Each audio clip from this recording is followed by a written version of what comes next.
Bom dia a todos, irmãos e irmãs. Hoje celebramos o terceiro domingo da Páscoa e hoje comentamos aqui o Evangelho de São Lucas, capítulo 24, versículos de 13 ao 35, aquela passagem dos discípulos de Emaús, que já tínhamos comentado alguns dias atrás. Interessante que o Evangelho ele começa dizendo que naquele mesmo dia, qual dia? O domingo.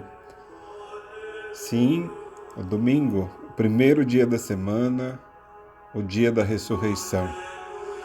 A Páscoa é como um grande domingo que dura 50 dias. Até o dia de Pentecostes estaremos celebrando a Páscoa. Portanto, neste domingo, vamos reler esta passagem do Evangelho de São Lucas. Em nome do Pai, e do Filho e do Espírito Santo. Amém. A graça de nosso Senhor Jesus Cristo, o amor do Pai e a comunhão do Espírito Santo estejam convosco. Bendito seja Deus que nos reuniu no amor de Cristo. Reunidos no amor de Cristo, neste terceiro domingo, como eu estava dizendo, vamos escutar a palavra de Deus. Já que não podemos nos reunir fisicamente, nos encontramos espiritualmente, nos unimos espiritualmente através da escuta e da meditação da palavra de Deus. Evangelho de São Lucas, capítulo 24, versículos 13 ao 35. Naquele mesmo dia, o primeiro da semana, 2 dos discípulos iam para um povoado chamado Emaús, a uns 10 quilômetros de Jerusalém. Conversavam sobre todas as coisas que tinham acontecido. Enquanto conversavam e discutiam, o próprio Jesus se aproximou e começou a caminhar com eles. Os seus olhos, porém, estavam como vendados, incapazes de reconhecê-lo. Então Jesus perguntou: "Que andais conversando pelo caminho?" Eles pararam com o rosto triste e um deles, chamado Cleofas, lhe disse: "És tu o único peregrino em Jerusalém que não sabe o que lá aconteceu nestes dias?" Ele perguntou: "Que foi?" Eles responderam: "O que aconteceu com Jesus, o Nazareno, que foi um profeta poderoso em obras e palavras diante de Deus e diante de todo o povo. Os sumos sacerdotes e as nossas autoridades o entregaram para ser condenado à morte e o crucificaram. Nós esperávamos que fosse ele quem libertaria Israel. Mas, com tudo isso, já faz 3 dias que todas essas coisas aconteceram.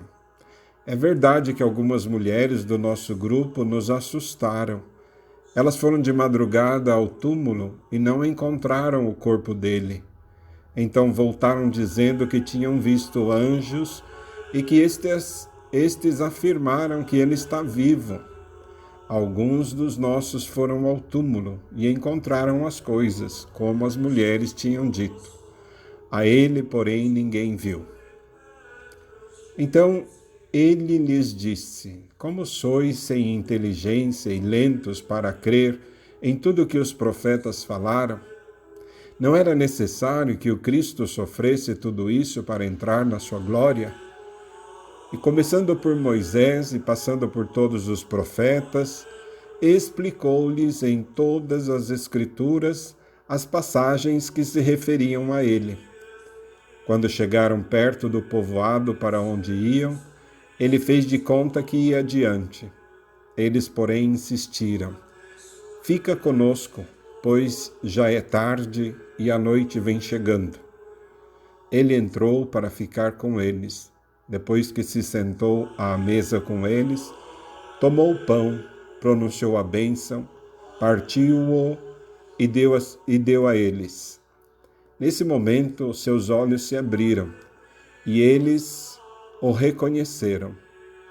Ele, porém, desapareceu da vista deles. Então, um disse ao outro: não estava ardendo o nosso coração quando ele nos falava pelo caminho e nos explicava as Escrituras? Naquela mesma hora, levantaram-se e voltaram para Jerusalém, onde encontraram reunidos os 11 e os outros discípulos. E estes confirmaram: realmente o Senhor ressuscitou e apareceu a Simão.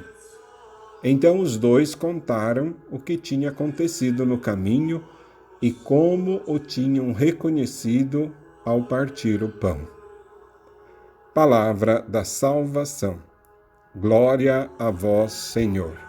Caríssimos irmãos, caríssimas irmãs em Cristo Jesus, o Evangelho de hoje, essa cena de Emaús, digamos assim que é uma catequese litúrgica e missionária, muito bonita, muito linda.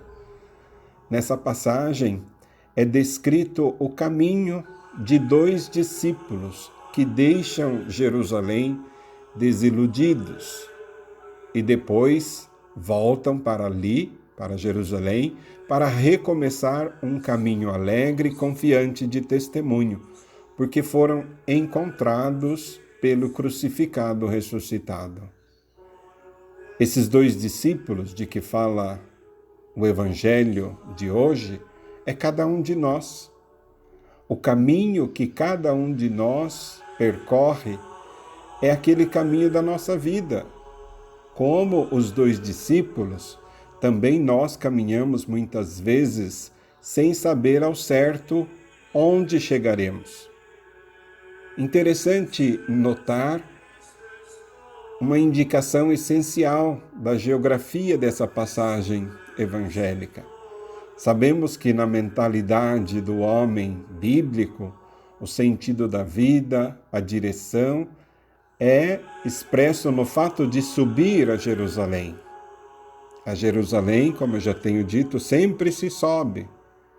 Pelo contrário, os nossos 2 discípulos se afastam de Jerusalém.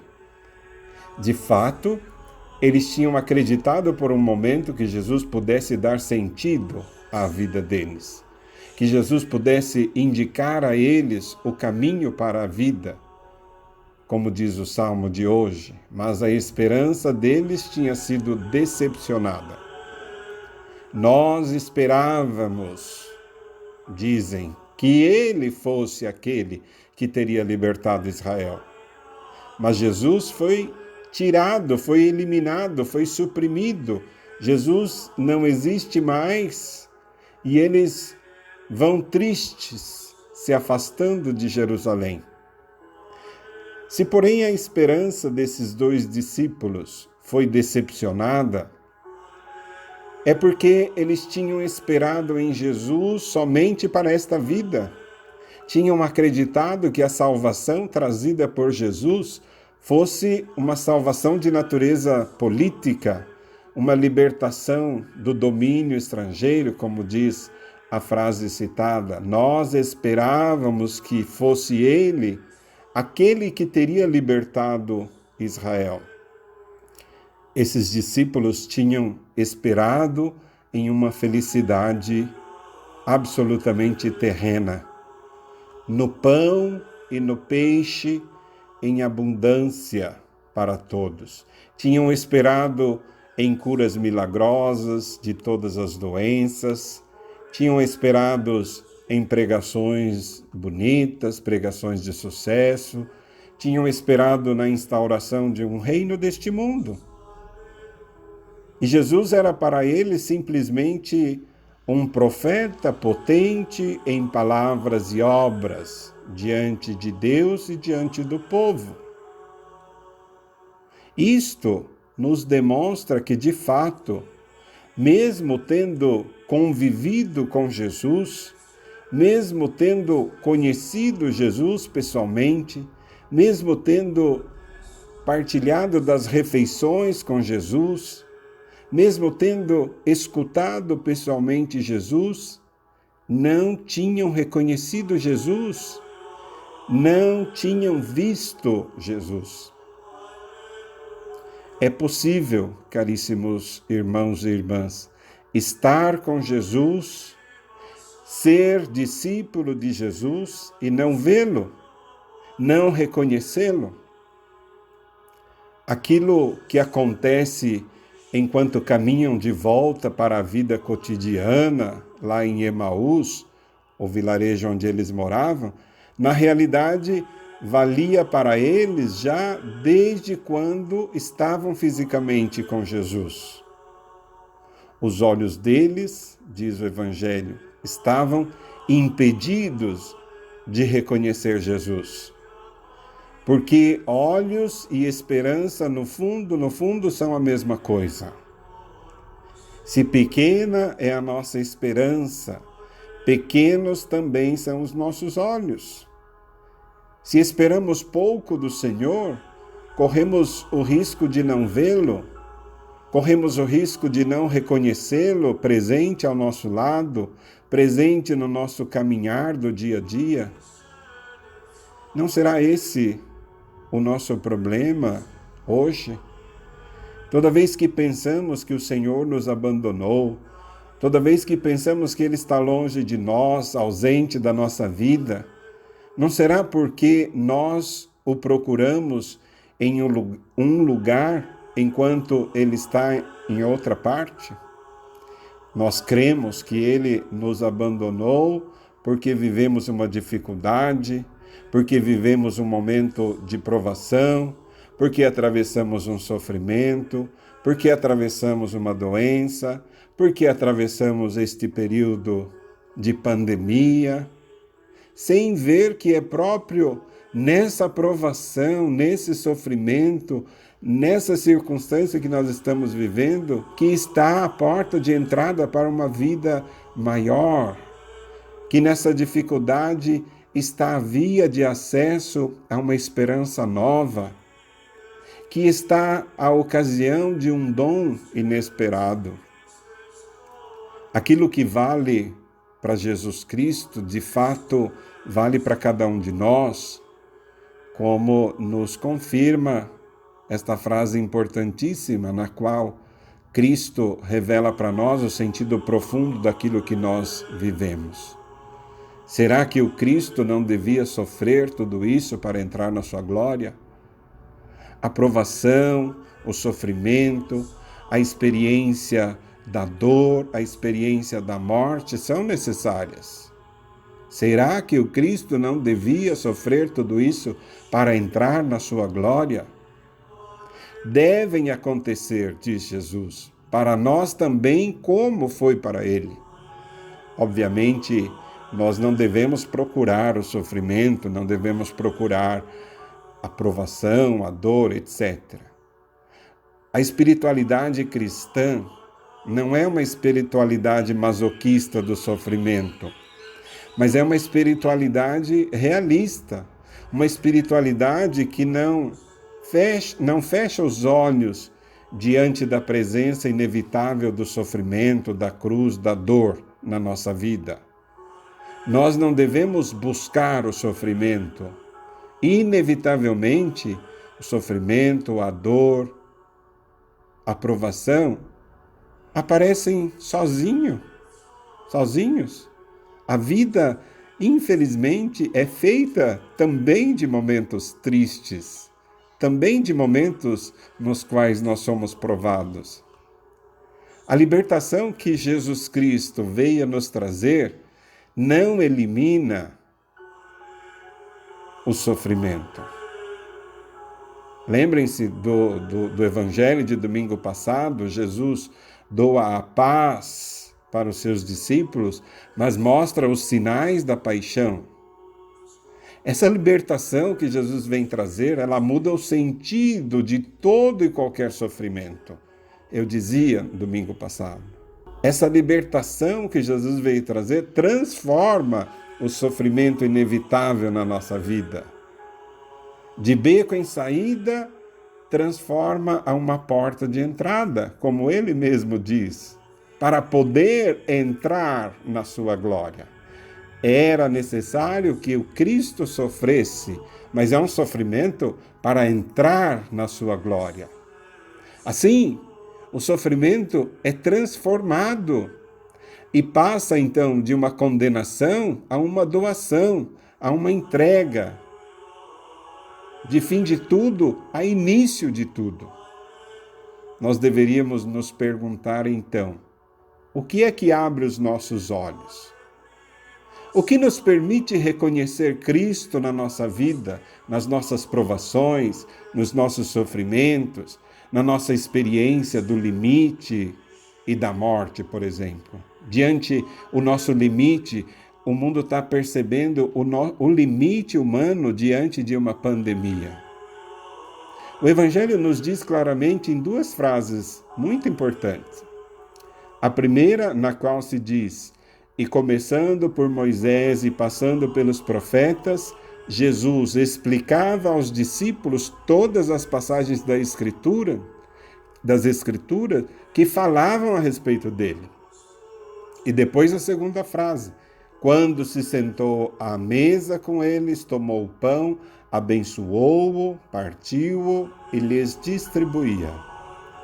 A única experiência que abre realmente os nossos olhos e os nossos corações para o reconhecimento da presença de Cristo ressuscitado na nossa vida de fé é a leitura e a meditação assídua da palavra de Deus. É através da palavra de Deus que o Senhor nos fala.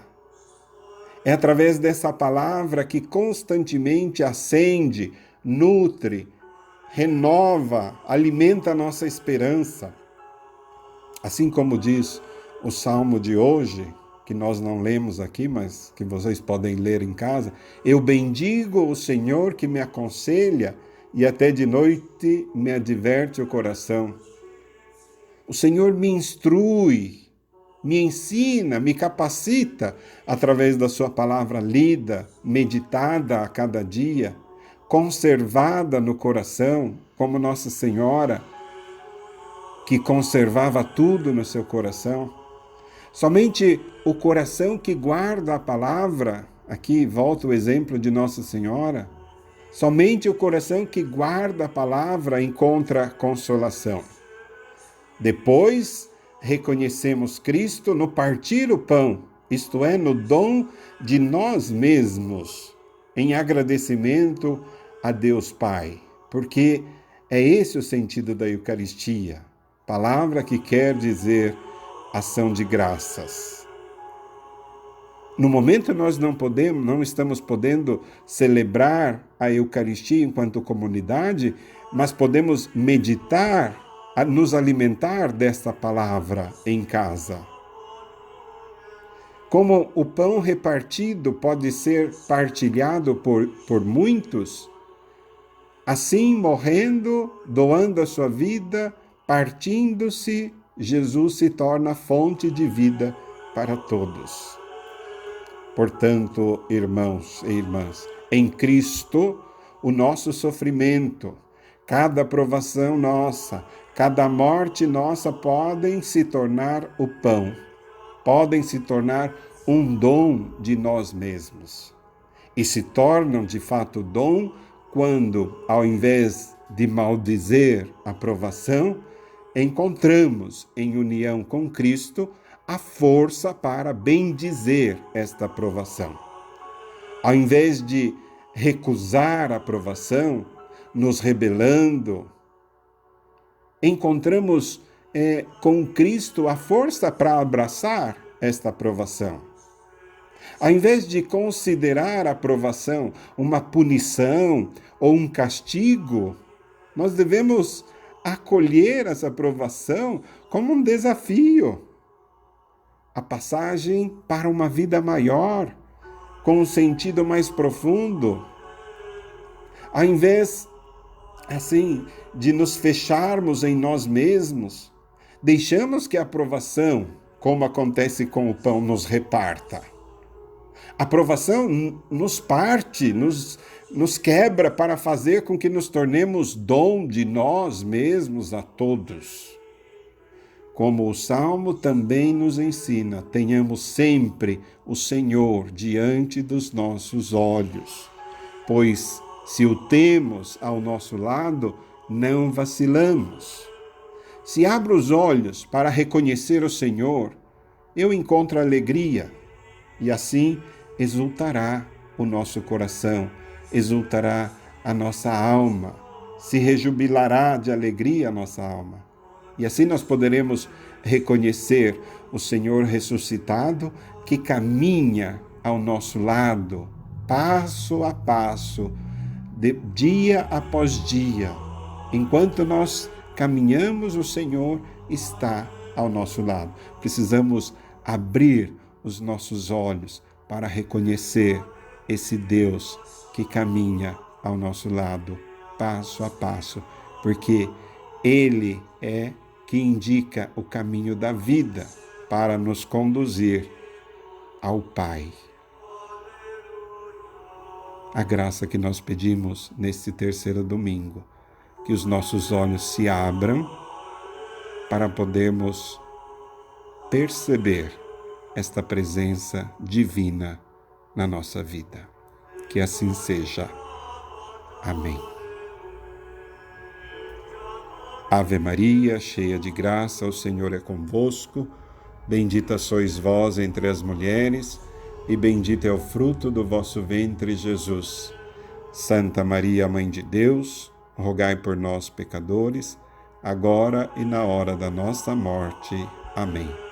Glória ao Pai, ao Filho e ao Espírito Santo, como era no princípio, agora e sempre. Amém.